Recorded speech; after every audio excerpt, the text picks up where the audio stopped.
Je reviens sur la question d'envoyer. On dit que Mahomet est l'envoyé de Allah, ça fait partie de la Shahada, Mohammed Rasoul Allah, compréhension qui permet de se convertir à l'islam. Mais, si on est envoyé, si quelqu'un est envoyé, ça veut dire qu'il n'est pas là où on l'envoie. J'envoie un ballon quelque part, le ballon n'est pas là d'où je pars, d'où je l'envoie. Je l'envoie ailleurs. Donc déjà, je ne peux envoyer que quelque part quelque chose que si c'est extérieur à cette chose-là, que cette chose-là, c'est quelque part. Deuxièmement, si c'est extérieur, c'est étranger à ce vers quoi je l'envoie. Donc ça pose quand même un problème concernant Mohammed. Est-ce qu'il est arabe ou est-ce qu'il est envoyé vers les Arabes? S'il est envoyé vers eux, c'est qu'il n'est pas arabe.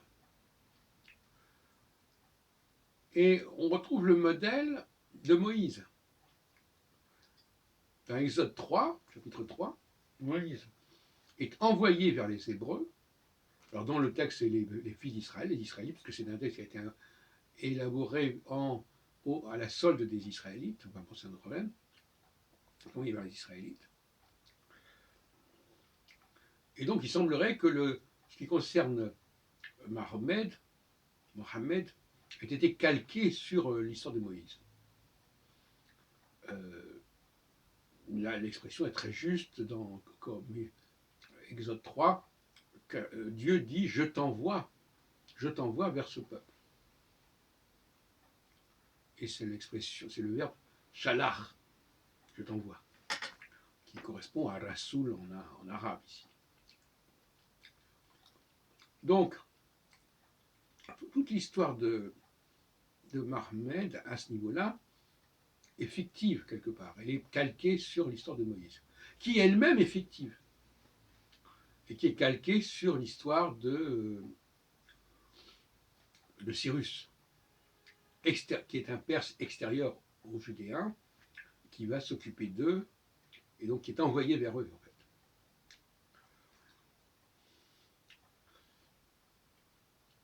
Donc,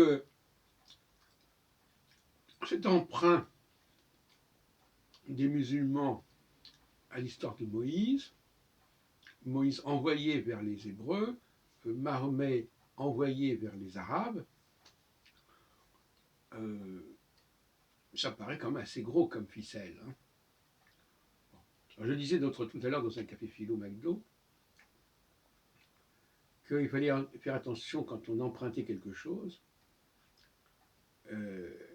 qui ne nous appartient pas, qu'on finisse par vous associer à cet emprunt. Le cas classique, c'est évidemment l'histoire de débat que nous avons actuellement avec Messod et Roger Sabat, à savoir, c'est pas parce que l'Exode récupère des éléments empruntés aux Égyptiens que ça fait des Hébreux des Égyptiens. Simplement un emprunt. Mais le paradoxe, c'est que en voulant s'approprier justement cette origine égyptienne, on finit par vous l'attribuer, ce qui est un comble.